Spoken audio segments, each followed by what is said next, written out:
Barcha maqtovlar, danlovlar Alloh taolaga gina tegishli. Biz uni gina maqtaymiz, ondan gina yordam so'raymiz, ondan gina yorliqovni yolvoramiz. Nafslarimizning buzuqligidan, amallarimizning nosharidan Allah subhanahu va taolaga gina sığınamiz. Kimni Alloh taolo to'g'ri yo'lga ko'ndirsa, uni hech bir kim adashtirmas. Kimni adashtirsa, uni hech bir kim to'g'ri yo'lga ko'ndira olmas. Shohidlik beram, Allohdan boshqa hech bir iloh ibodat qilina turgan, tobina turgan zot yo'q, yolg'iz u, uning tengdoshi yo'q. Ham shohidlik beram Muhammad Mustafa sallallahu alayhi va sallam onun quli ham elchisi. Ona, onun ahli bayti sahabalarına, yaqinlarına, onun tabiinlarga ham ularning yo'lini davom etuvchi barcha mu'min musulmonlarga Alloh taolaning rahmati ham mag'firati bo'lsaydi. Alloh taolo Qur'onda aytgan: "A'udhu billahi minash shaytonir rojim. وسارعوا إلى مغفرة من ربكم وجنة عرضها السماوات والأرض أعدت للمتقين الذين ينفقون في السراء والضراء والكاظمين الغيظ والعافين عن الناس والله يحب المحسنين." Rabbimizning g'afuvuna ham taqvolar uchun azirlangan, kengligi ko'klar ham yerga tegiz bo'lgan jannatga umtilg'iz. Ul taqvo mu'minlar og'ir chaqtada, rahat chaqtada mollarin sarf etalar. Ashularin bosalar, ham kishilarni g'afu etalar. Alloh taolo izgilik qiluvchilarni yarata. Müslüman ol ko'rkam axloq sifatına xos bo'lgan kishi. Ul tiynaqlik bilan bezala. Boshqalarning ranjituluğuna Müslüman kishi tuza, ularni g'afu eta, ashuvin tiya, ham endi har vaqt yuzin kulash saqlay. Payg'ambarimiz sallallohu alayhi va sallam o'zidan kengash so'ragan sahabasina da shunday bir kengash bergan. Abu Hurayra radhiyallohu anhudan keltiriladi. Payg'ambarimiz sallallohu alayhi va sallam yonina bir kishi kelganda, "Ya Allohning elchisi, menga kengash ber" degan. Payg'ambarimiz sallallohu alayhi va sallam la tag'dab degan. Ya'ni ashulanma degan. Shundan so'ng tagi kishi o'tinishini bir necha taqbir qavatlagan, lekin Payg'ambarimiz sallallohu alayhi va sallam hamon la tag'dab ashulanma deb javob bergan. Haligi kishi Abu Darda degan deb rivoyat qilalar. Ul aytgan, bir vaqt men Allohning elchisi sallallohu alayhi vasallam yonina keldimda, menga jannatga kirishga yordam etashak ishni ko'rsat dedimdi. Ham payg'ambarimiz sallallohu alayhi vasallam aytdi, "Ashulanma, ham sen jannatli bo'lursan." Abdullah ibn Umar radhiyallohu anhu mindi Allohning elchisi sallallohu alayhi vasallamdan so'radim, "Meni Allohning g'azabidan narsa saqlay ola" deb. Payg'ambarimiz sallallohu alayhi vasallam ona aytgan, "Ashulanma" degan. Hasan al-Basri rahimahulloh aytgan, 4 sifatga ega bo'lishini Alloh taolo shaytondan saqlay ham ona jahannam o'tin harom qila. Ular tilagi bo'lganda, qo'rqqanda, dardi bo'lganda ham ashulanganda o'zina xo'ja bo'lishini degan. Bundan anlaşılgancha, ashuni tiygan, ashuvin yutgan kishi, ashuvi kelganda sabr etgan kishilar, mu'minlar, ular o'tdan qutulalar ham jannatli bo'lalar. Ashu ul shiltaga loyiq noshar sifat, ham noshar xuluqning ko'rinishi. Kishiga kishini ashu ul halak etadi. Ashu birinchi siratda ashulanishini ham ondan so'ng endi jamiyatga da noshar ta'sir etadi. Ashu belgili bir kishiga ruhiy, fizik ham axloqiy zarar keltiradi. Buni anglash uchun ashuli kishini ko'z oldina keltirishga kerak. Kishi ashulanganda uning tusi o'zgaradi, yuzining tusi o'zgaradi, qon tomirlari qubarib chiqadi, qo'llari qaltiray boshlaydi, hareketleri tertipsiz, sözleri beylenişsiz bula. Hem onun tilinden türlü naşar sözler, sugunuvlar, hatta indi küfür sözlerini de işitirge mümkün. Hem şulay aşulu kişi özünün malına da zarar sala, ziyan kitire, hem şulay yok tenine de. Indi bütün cemiyetke kilgende aşulanının zararı aşu kişilerin köngülüne nefret uyata, köngülünde nefret uyata. Hem kişilerini bir-birsine karata, kuturta. Bu Müslümanlar arasın buzuğa hem bir-birsinin kaygığına, şatlanığa kitire. Aşu kişinin tuğandan, tumuştan kile tırgan sıfat.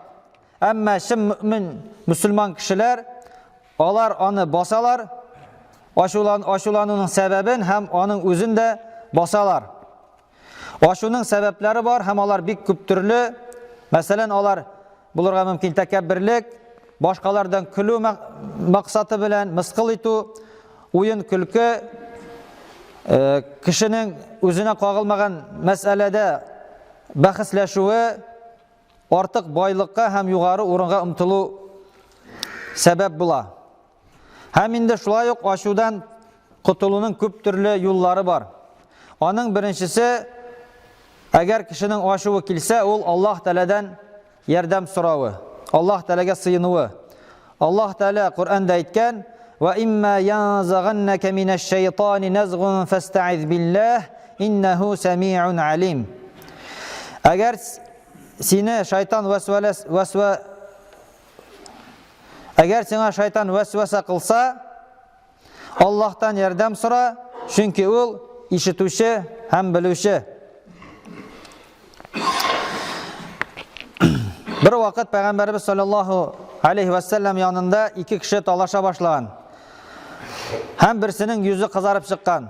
Peygamberimiz sallallahu aleyhi ve sellem bunu kurgeç aytken: "İnni la a'rifu kelimeten law qalaha la zahaba anhu allazi yecid. A'udhu billahi mineşşeytanirracim." Min kişi onlarını aytkeç hiç şeksiz tınışlanacak sözlerini bilem. Onlar lağnet kılıngan şeytandan Allah'a sığınam deyip ayttu degen. İkinciden kişi aşulangan vakitte özünün gavda turuşun özgertuvi. Peygamberimiz sallallahu aleyhi ve sellem aytken: "İza gadiba ahadukum ve huve qaim felyeclis. Fe in zahaba anhu'l gadab ve illa felyattaci'." Birerigiz basıp turganda aşulansa otursun, aşuvu basılmasa yatsın degen. Yani basıp turuşu kişi aşulangan vakitte oturup turuşuga hem yatıp turuşuga qaraganda ko'proq ziyan salırga mümkün. Şuna göre kişi özünün teninin ravişini özgertse, ol indi azrak ziyan kitire. Ziyan kitiruden yiragrak bula. Hem üçüncüden kişi aşulanganda deşmeske kirek kişiге. Çünkü aşulanganda kişinin ağzından, tilinden bir köp naşar sözler çığa. Hem indi eğer ol birer söz aytsa başka kişiге, ol ondan da naşarrak sözler işitip, hem indi ol tınışlangaç, ol aytgan sözleri için okunuvu mümkün. Peygamberimiz sallallahu aleyhi ve sellem aytgan: "İza gadiba ahadukum felyeskut." Eğer birerigiz aşulansa deşmişe tursun degen. Hem dörtüncüden indi aşulanganda taharat alırga kirek. Çünkü aşu tennin temperaturasın kötere, yugarrak ite. Hem su onu suuta gadati haliye qaytara. Peygamberimiz sallallahu aleyhi ve sellem özünün bir hadisinde aytgan: "Ala innal gadabu cemratun tetavakkadu fi kalbi ibni Adem." Dürüstlükte aşu Adem balasının yüreğinde yanışı utlu kömür degen. Bundan taş taharat alı ol Allah Teala'nı isket şuru, Allah Teala'nı isket şuru bilen beyli bulgan gıbedet. Hem ol kişi taharat alganda onun köngülündeki aşuvu sune, hem indi ol indi tınışlana. Peygamberimiz sallallahu aleyhi ve sellem etken: "İnnel gadaba mineşşeytan ve inneşşeytana hulika minen nar ve innema tudfi'un naru bil ma fe iza gadiba ahadukum felyetevadda." Dürüstlükte aşu şeytandan. Şeytan uttan halık itildi. Birerigizning aşuvi çıksa taharat olsun. Çünkü su utni sündüre degan. Hem şulay aşulangan vakitte kişi birleşek ecrini, birleşek sevaplarını iste tutsa, andi kişi indi aşuundan qayta. Çünkü aşuun tıygan kişilerge Allah Teala cennetler ezirlegen, hem Allah Teala andi izgilik kılışlarını, aşuların tıyışlarını Allah Teala yarata. Allah Teala ayette aytgan, ul müminler boy şaqtada, yarlı şaqtada mallarından sarf iteler, hem aşuları kilgende aşuların tıyalar. Hem kişilerinin gayiplerin gafu suraganda gafu iteler, yaxşılık kılışı ana şunday müminlerini Allah Teala yaratadı. Her günü kim bilen bulsa da aralaşabız, söyleşabız. Koy vakit kimdir özünün sözleri ya ise gamelleri bilen bizning aşuğumuzni kitiruvi mümkün. Şunday vakitlerde şin Müslüman ayetlerdeki hem hadislerde aytilgancha aşuğun tıyırga, aşuğ utun sündürürge, tırışırga tiyiş. Çünkü aşuğ ol kişini başka günahlarga itere. Hem indi kişi özüne de hem başkalarga da ziyan kitiruvi mümkün. Hem kişi aşuğlanganda Allah Teala onu görüp turuvun, işitip turuvun, isine düşürse ol şulay yok tınışlana.